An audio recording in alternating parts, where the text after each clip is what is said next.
देखिए, तो आज हम लोगों को स्टार्ट करना था फजी प्रोपोजिशन, ठीक है।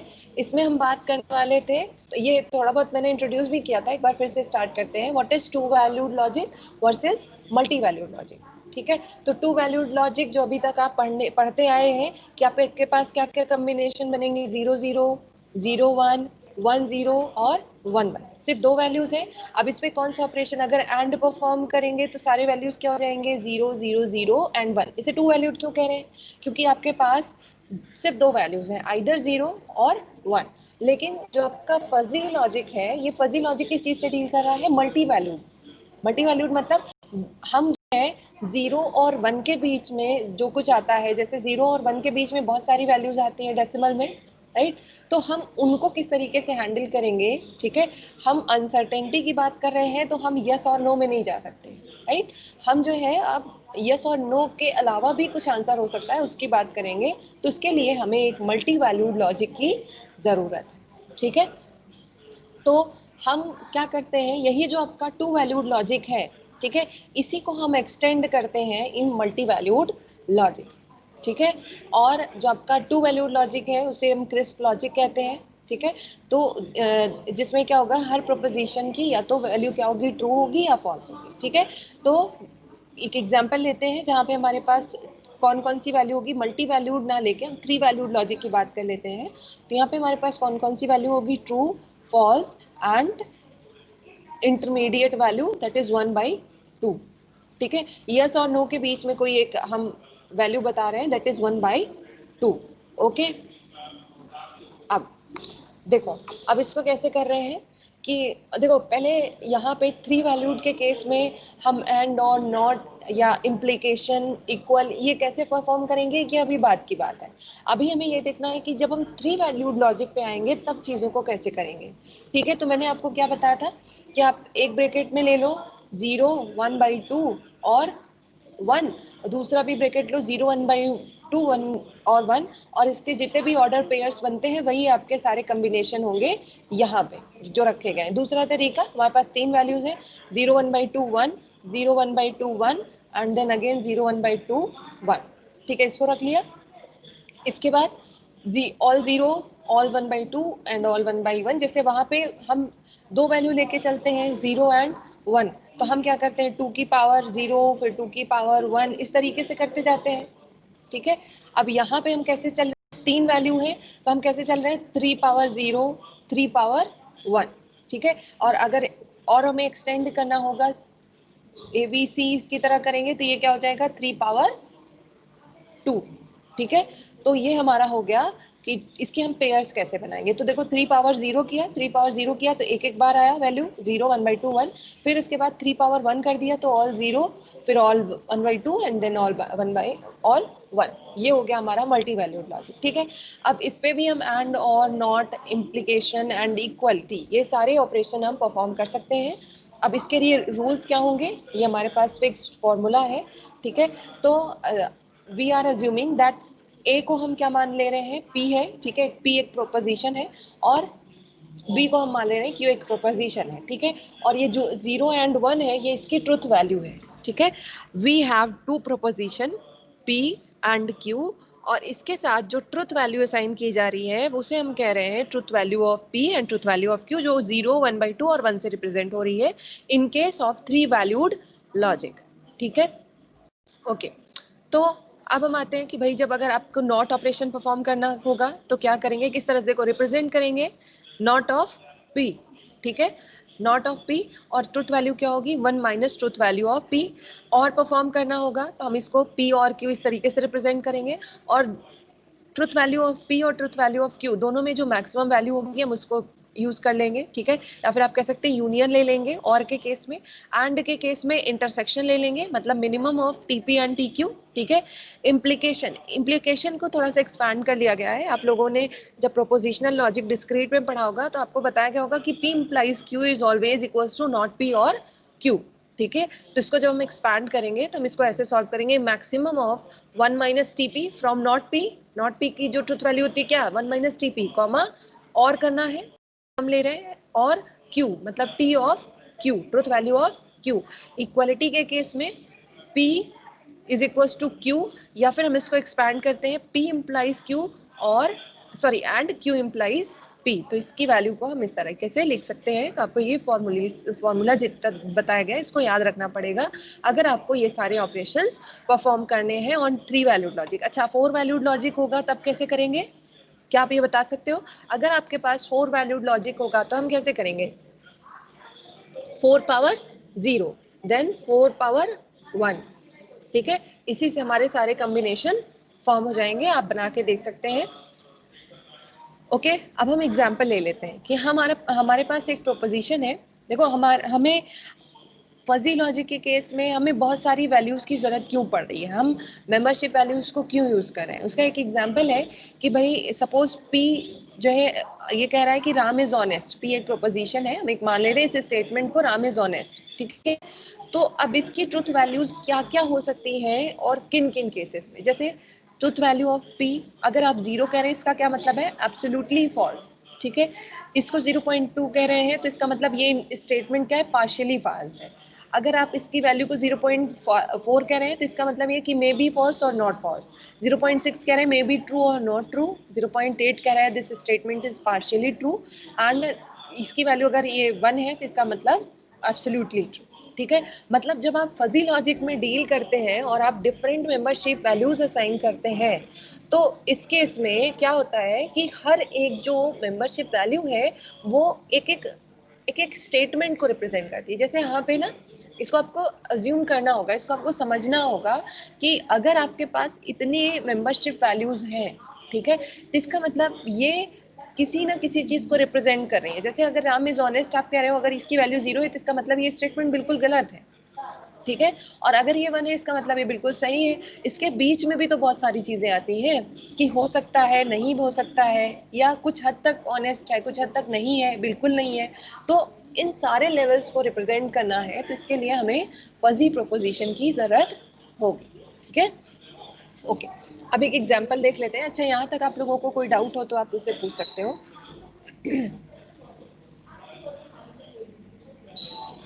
किसी को कोई प्रॉब्लम है, किसी को कुछ पूछना है तो आप लोग पूछ लीजिए।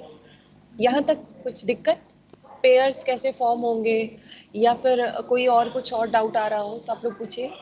एनीथिंग? चलिए ओके अब हम आते हैं फजी प्रोपोजिशन पे, ठीक है।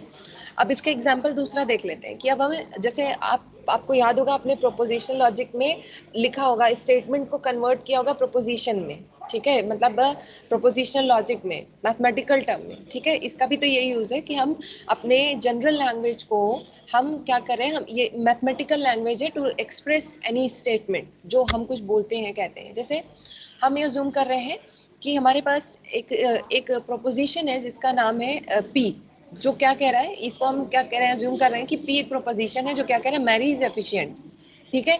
दूसरा है Q कह रहा है राम इज एफिशिएंट, और इनकी जो ट्रुथ वैल्यू है ये गिवन है, truth value of P is 0.8 and truth value of Q is 0.6। तो अगर आपसे कहा जाए कि आप प्रोपोजिशन बताओ या इसको मैथमेटिकली रिप्रेजेंट करो, मैरी इज नॉट एफिशिएंट, ठीक है। तो ये क्या कह रहा है, मैरी इज एफिशिएंट, ठीक है।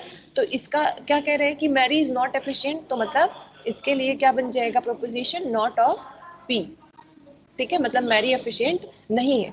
लेकिन अब आपके पास एक और क्वेश्चन है, ठीक है, कि अगर ये आप कह रहे हो कि ये प्रोपोजिशन है नॉट ऑफ P, तो इसकी ट्रुथ वैल्यू क्या है। ट्रुथ वैल्यू आप नॉट P कैसे फाइंड करते हैं, 1 minus truth value of P, ठीक है। तो इसकी ट्रुथ वैल्यू क्या हो जाएगी, 0.2, ठीक है। नेक्स्ट आते हैं Mary is efficient and so is Ram, मतलब मैरी भी एफिशिएंट है एंड ऑपरेशन का लगा है, एंड मतलब क्या बताया था, इंटरसेक्शन, राइट। तो मैरी भी एफिशिएंट है एंड राम भी एफिशिएंट है, तो इसको हम रिप्रेजेंट करेंगे P Q, रिप्रेजेंटेशन ये होगा truth values minimum of 0.8 and 0.6 जो होगा यही क्या हो जाएगा, Mary is efficient and so is Ram. तो मिनिमम क्या है दोनों में, 0.6 है, ठीक है। अब आगे आते हैं। नेक्स्ट है कि आइदर मैरी और राम इज एफिशिएंट, आइदर और मतलब और लगा है, इनमें से कोई एक ही है जो एफिशिएंट है, तो इसको हम रिप्रेजेंट कैसे करेंगे, P और Q, ठीक है। और से रिप्रेजेंट किया है, मतलब आप यूनियन ऑपरेशन परफॉर्म करोगे, मतलब maximum of 0.6 and 0.8 is going to be the truth value. तो हमने क्या निकाल लिया कि 0.6 और 0.8 में मैक्सिमम कौन सा है, 0.8। ठीक है। अब अगला स्टेटमेंट है, if Mary is efficient then so is Ram. ठीक है। इफ देन को रिप्रेजेंट करने के लिए अगर आपको याद हो तो हम क्या यूज करते हैं, ए इम्प्लाइज बी, यही होता है।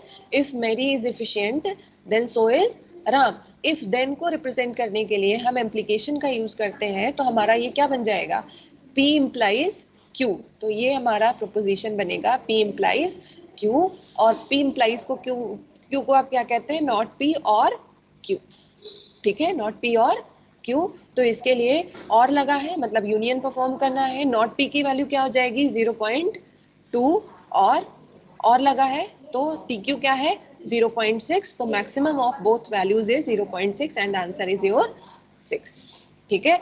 तो ये हो गया हमारा क्वेश्चन। यहाँ तक किसी को कोई डाउट है तो आप लोग फटाफट यहाँ पे चैट बॉक्स में बताइए, फिर हम आगे बढ़ते हैं। ठीक है।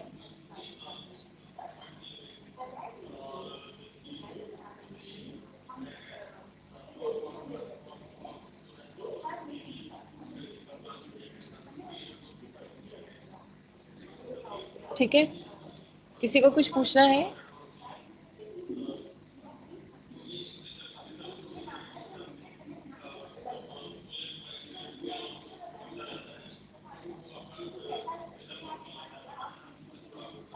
बाकी लोग भी रिस्पॉन्स करिए, किसी एक के रिस्पॉन्स के बेसिस पे हम ये नहीं समझ सकते कि समझ में आ गया है या नहीं। चलिए, अगर डाउट होगा तो आप मैसेज पोस्ट करिएगा, मैं बीच बीच में चेक करती रहती हूँ। ठीक है, चलिए। तो अभी तक हमने क्या क्या चीजें देख ली हैं, फजी सिस्टम कैसे बनता है ये उसको रिप्रेजेंट कर रहा है। ठीक है, फजी एलिमेंट्स आपको पता चल गया, फजी सेट कैसे फॉर्म होते हैं ये भी पता चल गया। ठीक है, इसके बाद फजी सेट से हमने क्या डिराइव कर लिया, फजी रूल्स, मतलब हमने प्रोपोजिशंस तक हमने बात कर ली है। अब हमें बात करनी है फजी इम्प्लीकेशंस पे।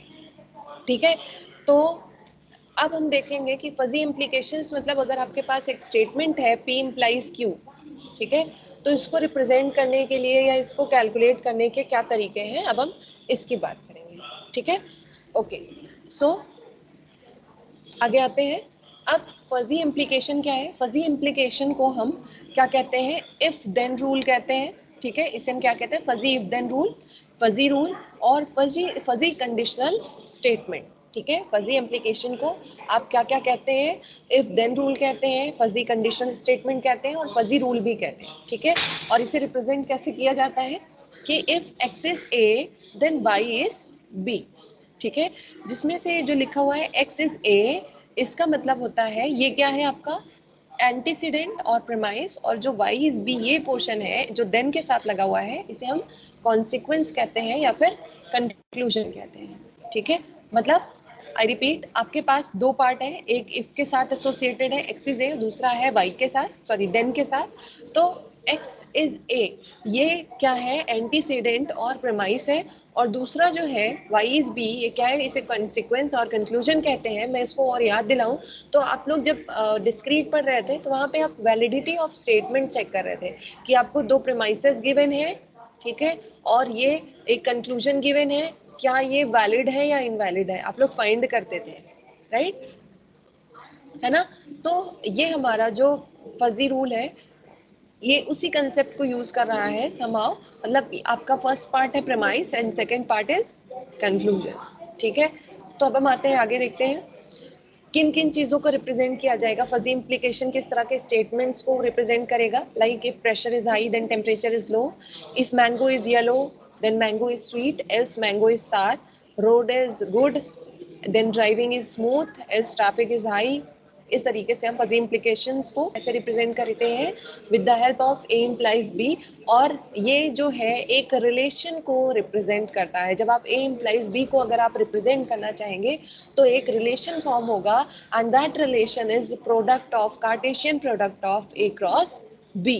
ठीक है, ए इम्प्लाइज बी को फाइंड करने के, सॉरी हाँ, ए इम्प्लाइज बी को फाइंड करने के लिए आपको ए कार्टेशियन प्रोडक्ट बी को फाइंड करना होगा।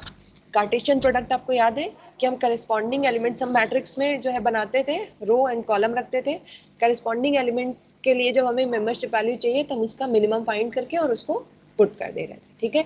तो ये था हमारा कार्टेशियन प्रोडक्ट। लेकिन ऐसा नहीं है कि हर हमेशा आपको ऐसे ही कहा जाएगा कि आपके पास ये दो वैल्यूज हैं P एंड T, और अगर आपसे कहा जा रहा है P इम्प्लाइज T, ठीक है, तो हर बार ऐसा नहीं होगा कि आप उसे रिलेशन से ही रिप्रेजेंट करोगे। हमेशा आप कार्टेशियन प्रोडक्ट से नहीं रिप्रेजेंट करेंगे, ठीक है। और भी कई सारे तरीके हैं कि हम A इम्प्लाइज B को फाइंड कर सके, ठीक है, और वो कौन कौन से अप्रोच है वो हम आगे चल के देखेंगे, ठीक है। ओके, अब देखो तो फजी इम्प्लीकेशन में आ गए। सपोज हमारे पास P एंड Q दो यहाँ पे दिख ही रहा है, दोनों क्रिस्प सेट है, एक बता रहा है प्रेशर, दूसरा बता रहा है टेम्परेचर को, ठीक है।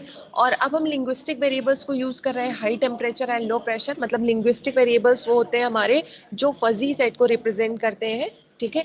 तो टेम्परेचर हाई, इस चीज को रिप्रेजेंट करने के लिए हमने मेंबरशिप वैल्यूज असाइन कर दी है। ये हमारा टेम्परेचर हाई हो गया और प्रेशर लो, ये सारी वैल्यूज हैं और करस्पॉन्डिंग आपके मेंबरशिप वैल्यूज है, ठीक है, एलिमेंट और उसका मेंबरशिप वैल्यू, राइट। अब देखो फजी इम्प्लीकेशन अगर आपको फाइंड करना है तो जैसा कि मैंने आपको बताया, आपको क्या करना पड़ेगा, कार्टेशियन प्रोडक्ट, ठीक है, कार्टेशियन प्रोडक्ट फाइंड करना है। तो हमने क्या किया, जो फर्स्ट वाला है हाई टेम्परेचर, इसकी जितनी वैल्यूज थी इसको हमने कहाँ पे पुट कर दिया है, इसके मैंने रोज बनाए हैं। और जो आपका लो प्रेशर है 1 2 3 4, इसको मैंने क्या बना दिया है, कॉलम। अब हम करेस्पॉन्डिंग एलिमेंट्स की वैल्यूज को मैच कराएंगे। एक बार मैं रिवाइज करा देती हूँ। 20 और 1 की मेंबरशिप वैल्यूज को देखो, 20 की वैल्यू 0.2 और 1 की वैल्यू 0.8, तो मिनिमम क्या है 0.2, तो यहाँ पे क्या आ जाएगा 0.2, ठीक है। इसी तरह 20 और 3 का अगर देखें तो 20 है 0.2 और 3 है 0.6, तो अगेन मिनिमम 1 है 0.2, तो ये क्या आ जाएगा 0.6, सॉरी 0.2 मिनिमम फाइंड करना है, ठीक है। तो इस तरह से हमने क्या किया, कार्टेशियन प्रोडक्ट निकाल लिया जो क्या रिप्रेजेंट कर रहा है, high temperature implies low pressure, ठीक है। या फिर if temperature is high then pressure is low, इसको हम सिंपल कार्टेशियन प्रोडक्ट निकाल के बता सकते हैं कि this is the relation, right. Okay, अब अगर आपसे पूछा जाए if pressure is 40, sorry if temperature is 40 then what about low pressure, ठीक है। तो हम क्या करेंगे, इसका आंसर क्या होगा, अगर प्रेशर आपका 40 है तो प्रेशर के लिए ये सारी मेंबरशिप वैल्यूज हैं। जैसे 1 आप क्या रिटर्न करोगे, P low is equals to 1 0.7 2 0.7 3 0.6 and 4 0.4, ये आपका आंसर होगा, ठीक है। इस तरह से क्वेश्चन पूछे जा सकते हैं, ठीक है। अगर आपको कोई डाउट है तो आप मैसेज कर सकते हैं, किसी को कुछ पूछना है।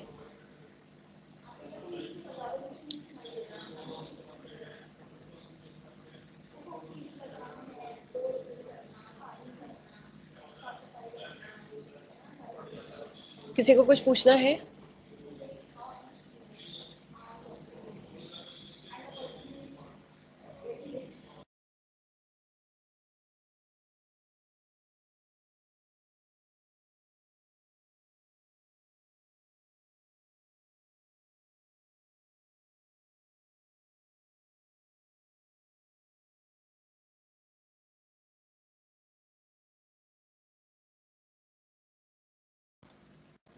देखो अभी तक हम क्या कह रहे थे कि जो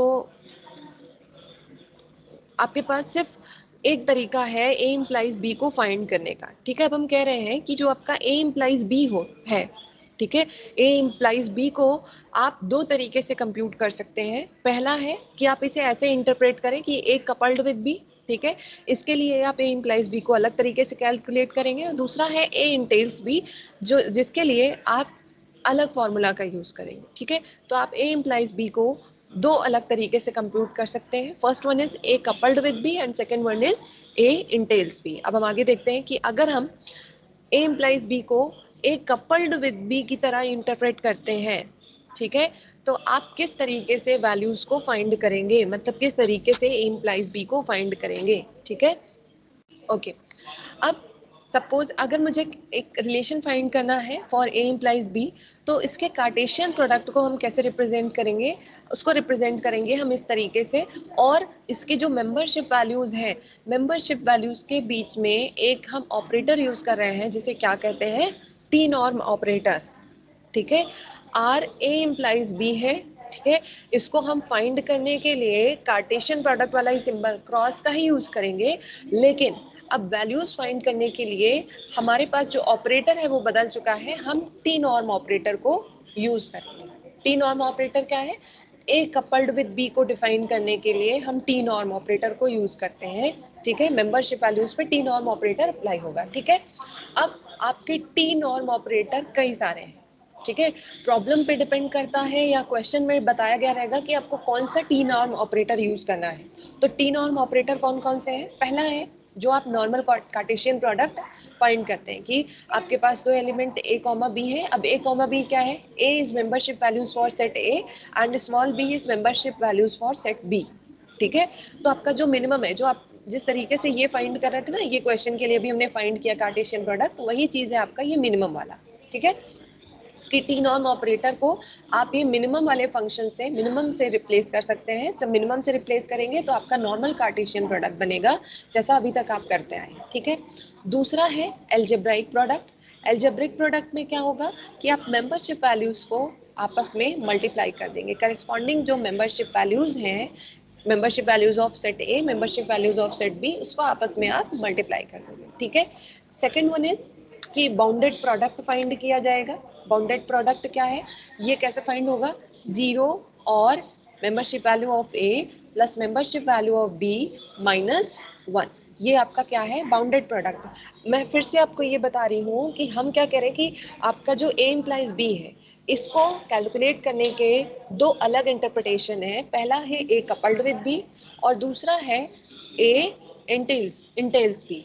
ठीक है, तो ए कपल्ड विद बी को आप टी नॉर्म ऑपरेटर से रिप्रेजेंट करते हैं, मेंबरशिप वैल्यूज के बीच में टी नॉर्म ऑपरेटर यूज किया जाता है और वो टी नॉर्म ऑपरेटर इन हो सकता है। ठीक है, टी नॉर्म ऑपरेटर कैसे बिहेव करेगा, ये सिर्फ चार ऑप्शन है। ठीक है, टी नॉर्म ऑपरेटर मिनिमम का भी यूज कर सकता है, एल्जेब्राइक फंक्शन का भी यूज कर सकता है और बाउंडेड प्रोडक्ट का भी यूज कर सकता है। Last one is drastic product का भी यूज कर सकता है। ठीक है, तो ड्रास्टिक प्रोडक्ट क्या है, इसके लिए अगर आपको वैल्यूज फाइंड करनी है, ठीक है, तो क्या किया जाएगा, if B means membership value of set B अगर वन है तो आंसर क्या आएगा, मेंबरशिप वैल्यू ऑफ ए। अगर ए इज इक्वल टू वन है, ठीक है, मतलब membership value of A one है, तो आपको क्या रिटर्न होगा, बी रिटर्न होगा। बी मतलब मेंबरशिप वैल्यू ऑफ बी। और अगर ये दोनों लेस देन वन है तो जो वैल्यूज है वो क्या हो जाएंगी, जीरो हो जाएंगी। आर यू गेटिंग मी और नॉट। ठीक है, तो ये आपका एक फंक्शन डिफाइन किया गया है ड्रास्टिक प्रोडक्ट का, इसी के हिसाब से। तो जब भी आप ए कपल्ड विद बी करेंगे, इनमें से कोई एक ऑपरेशन परफॉर्म किया जाएगा ए कार्टेशियन बी को परफॉर्म करने के लिए। ठीक है, मेंबरशिप वैल्यूज क्या होंगी ये डिसाइड होगा कि इनमें से आप कौन सा फंक्शन यूज कर रहे हैं टी नॉर्म ऑपरेटर। ठीक है, अब थोड़ा सा आगे देख लेते हैं इसको थोड़ा और एक्सपेंडेड फॉर्म में। ए कपल्ड विद बी को आप किस किस तरीके से रिप्रेजेंट करते हैं, तो जो आपका मिन ऑपरेटर है, मिन operator means normal Cartesian product जो है, ठीक है, पहला वाला, इसको जो है किसने सबसे पहले इम्प्लीमेंट किया था, इसे एक साइंटिस्ट थे ममदानी। ठीक है, इन्होंने इम्प्लीमेंट किया था, इसीलिए इस रूल को क्या कहते हैं, ममदानी रूल। तो कभी आपसे कह दिया जाए परफॉर्म कार्टेशियन प्रोडक्ट और A implies B with the help of Mamdani rule, तो आपको यही फॉर्मूला अप्लाई करना है। इसमें हमने देखो एक्सपैंड कर दिया ए क्रॉस बी के लिए, हम क्या कर रहे हैं, मिनिमम फाइंड कर रहे हैं, मींस ए एंड बी को परफॉर्म कर रहे हैं। ठीक है, मेंबरशिप वैल्यू, ए का मतलब है membership value for set A और बी का मतलब है membership value for set B. ठीक है, दूसरा रूल क्या था, एल्जेब्राइक प्रोडक्ट, जिसमें हम क्या कर रहे थे, दोनों मेंबरशिप वैल्यूज को मल्टीप्लाई कर दे रहे थे आपस में। ठीक है, सिंपल प्रोडक्ट फाइंड कर रहे थे। तो इस रूल को क्या कहा जा रहा है, लार्सन रूल। ठीक है, इसे लार्सन नाम के पर्सन ने इम्प्लीमेंट किया था या बनाया था। ठीक है, तो इसलिए इसका रूल, इसका नाम है लार्सन रूल। ठीक है, तो क्वेश्चन आपको दोनों तरीके से पूछा जाता है कि अलजेब्राइक प्रोडक्ट परफॉर्म करो और लार्सन रूल का यूज करते हुए आप ए इम्प्लाइज बी को फाइंड करना है। तो आपको ये पता होना चाहिए कि लार्सन रूल कैसे काम करता है। ठीक है, आप करस्पॉन्डिंग मेंबरशिप वैल्यूज को आपस में मल्टीप्लाई कर देते हैं। ठीक है, ओके। अब next one is product operators. Product operators आपको बताया है bounded product and drastic product, इनका कोई स्पेसिफिक नाम नहीं है, बस इसको एक्सपैंड करके थोड़ा सा दिखा दिया गया है। ठीक है, इसको हम रिप्रेजेंट करते हैं जैसे आप एक्सक्लूसिव नॉर को रिप्रेजेंट करते हैं, तो ये हो गया हमारा बाउंडेड प्रोडक्ट का सिंबल। ठीक है, और इसका फॉर्मूला क्या है, 0 और membership value of A plus membership value of B minus 1। Okay, next है आपका ड्रास्टिक प्रोडक्ट। ड्रास्टिक प्रोडक्ट मैंने ऑलरेडी एक्सप्लेन किया है। ठीक है, और इसको आप इस तरीके से रिप्रेजेंट करते हैं, सिंबल देख लीजिए। ठीक है, कि ड्रास्टिक प्रोडक्ट के लिए आप ये रिप्रेजेंटेशन रखते हैं। ठीक है, और इसका फंक्शन है ये। ओके, अब हम आते हैं, नेक्स्ट है हमारा interpretation of A entails B. दो तरीके थे ना कंप्यूट करने के कि ए इम्प्लाइज बी को कैसे फाइंड करेंगे। तो पहला तरीका था ए कपल्ड विद बी, तो जिसके लिए आपने 4 तरीके देख लिए कि ये 4 तरीके से फाइंड करेंगे मेंबरशिप वैल्यूज को।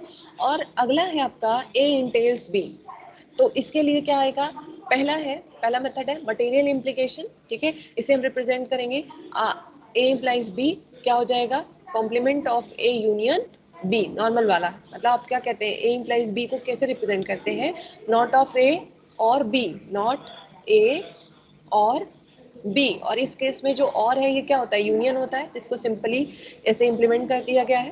प्रोपोजिशनल कैलकुलस के केस में दूसरा फॉर्मूला है, ये कैसे फाइंड करेगा, A implies B is equal to complement of A union B. ठीक है, ये वाला फॉर्मूला आपका बहुत ज़्यादा इंपॉर्टेंट है, इसको हम आगे बहुत ज़्यादा यूज़ करने वाले हैं, तो आपको फॉर्मूला पता होना चाहिए। प्रोपोजिशनल कैलकुलस के केस में ए इंटेल्स बी का क्या रूल है, A complement A union B.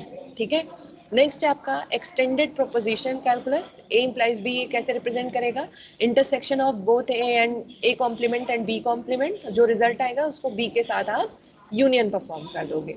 ठीक है, आगे अब यही सारे रूल्स हैं, घबराना नहीं कि मैम ये कुछ नया आ गया, नहीं, कुछ नया नहीं आया है। ये जैसे हमने बताया ना कि वहां पे ये वाला था ममदानी रूल कहते हैं जो मिनिमम वाला है, दूसरे को जो है लार्सन रूल कहते हैं, इसी तरह इसको भी किसी ना किसी ने बनाया है। तो ज़ेडे अरिथमेटिक रूल क्या है, जो फर्स्ट वाला है, A implies B is equals to क्या है, complement of A union B. इसको किसने बनाया था, ज़ेडे ने बनाया था, और इन्होंने इसका नाम रखा है ज़ेडे ज़ेडे अरिथमेटिक रूल। ठीक है, और दूसरा जिसे मैंने कहा था, दिस इज वेरी इंपॉर्टेंट, और इसको आप आगे जब तक पढ़ेंगे फजी लॉजिक तब तक आप ज़ेडे मैक्समिन रूल का यूज करने वाले हैं। और इसको आप कैसे इम्प्लीमेंट करते हैं, कॉम्प्लीमेंट ऑफ ए मतलब complement of membership values of A union A intersection B, मतलब minimum of membership value of A and membership value of B. ठीक है, तो इसको एक्सपैंड करके लिख दिया गया है 1 माइनस ए और ए एंड बी। ठीक है, Zadeh max min rule, this is very very important. ठीक है, एंड जेड अरिथमेटिक रूल आपको पता रहना चाहिए के इंटेल्स बी के अंदर कौन कौन से रूल्स आते हैं। एंड नेक्स्ट है आपका बुलियन फजी रूल। ठीक है, तो ये एक और तरीका है, जैसे एक बार इसको जो है जेड अरिथमेटिक रूल कहा जाता है। ठीक है, और एक जो दूसरा मेथड है बुलियन फजी रूल, उसमें इन्होंने थोड़ा सा रूल चेंज कर दिया है कि ए कॉम्प्लीमेंट यूनियन बी अगर फाइंड करना है तो इसको आप कुछ इस तरीके से फाइंड कर सकते हैं। देखिए यहाँ पे हमने कैसे फाइंड किया है, यहाँ पे हमने इसको डिराइव किया है A and 1 minus A plus B. ठीक है, इनका फॉर्मूला ये है जो जेड अरिथमेटिक रूल है। और जो बुलियन फजी रूल है for A entails B A complement union B का, यहाँ पे हम कैसे फाइंड कर रहे हैं, ए 1 माइनस ए मतलब मेंबरशिप वैल्यू ऑफ ए और बी। ठीक है, इसके बाद नेक्स्ट है आपका गॉगियंस फजी रूल। ठीक है, गॉगियंस फजी रूल क्या कहता है कि अगर आपके पास दो फजी सेट है ए एंड बी, तो आप जो है जो मेंबरशिप वैल्यूज हैं उसको किस तरीके से फाइंड करेंगे, उसके लिए आपको ये दिया हुआ है। ठीक है, if A is less than B मतलब membership value of A is less than membership value of B और equal to, then it is 1, और if A is greater than B then it is B by A. ठीक है, तो ये है आपका गॉगियंस fuzzy rule. ठीक है, यहां तक समझ में आया,